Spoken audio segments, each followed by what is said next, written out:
Marie Curie is probably the most famous woman scientist who has ever lived. Born Maria Sklodowska in Poland in 1867, she is famous for her work on radioactivity and was twice a winner of the Nobel A Prize. From childhood, Marie was remarkable for her prodigious memory and at the age of 16 won a gold medal on completion of her secondary education. Because her father lost his savings through bad investment, she then had to take work as a teacher. From her earnings, she was able to finance her sister Bronia's medical studies in Paris on the understanding that Bronia would, in turn, later help her to get an education.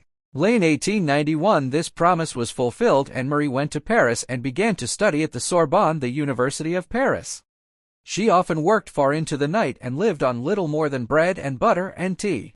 She came first in the examination in the physical sciences in 1893, and in 1894 was placed second in the examination in mathematical sciences. It was not until the spring of that year that she was introduced to Pierre Curie. Their marriage in 1895 marked the start of a partnership that was soon to achieve results of world significance. Following Henri Becquerel's discovery in 1896 of a new phenomenon, which Marie later called radioactivity, Marie Curie decided to find out if the radioactivity discovered in uranium was to be found in other elements. She discovered that this was true for thorium.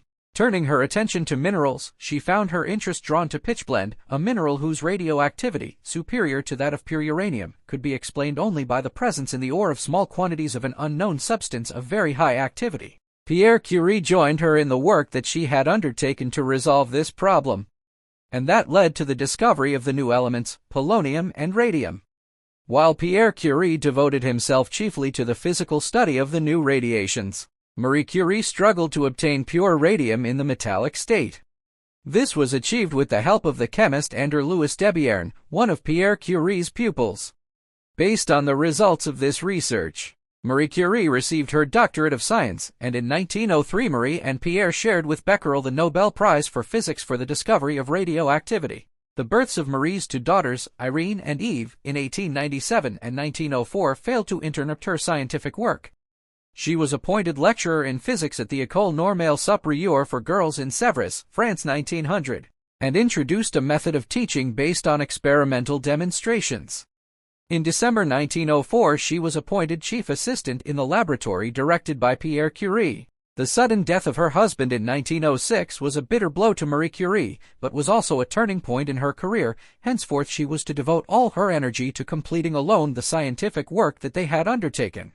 During World War I, Marie Curie, with the help of her daughter Irene, devoted herself to the development of the use of X-radiography, including the mobile units which came to be known as Little Curies, used for the treatment of wounded soldiers. Late 1918, the Radium Institute, whose staff Irene had joined, began to operate in earnest and became a center for nuclear physics and chemistry.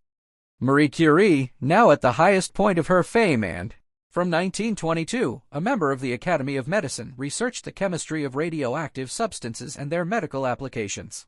Late 1921, accompanied by her two daughters, Marie Curie made a triumphant journey to the United States to raise funds for research on radium.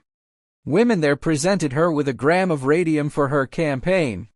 Marie also gave lectures in Belgium, Brazil, Spain, and Czechoslovakia, and in addition, had the satisfaction of seeing the development of the Curie Foundation in Paris and the inauguration in 1932 in Warsaw of the Radium Institute, where her sister Bronia became the director. One of Marie Curie's outstanding achievements was to have understood the need to accumulate intense radioactive sources, not only to treat illness but also to maintain an abundant supply for research. The existence in Paris at the Radium Institute of a stock of 1.5 grams of radium made a decisive contribution to the success of the experiments undertaken in the years around 1930. This work prepared the way for the discovery of the neutron by Sir James Chadwick and, above all, for the discovery in 1934 by Irene and Frédéric Joliot-Curie of artificial radioactivity. A few months after this discovery, Marie Curie died as a result of leukemia caused by exposure to radiation.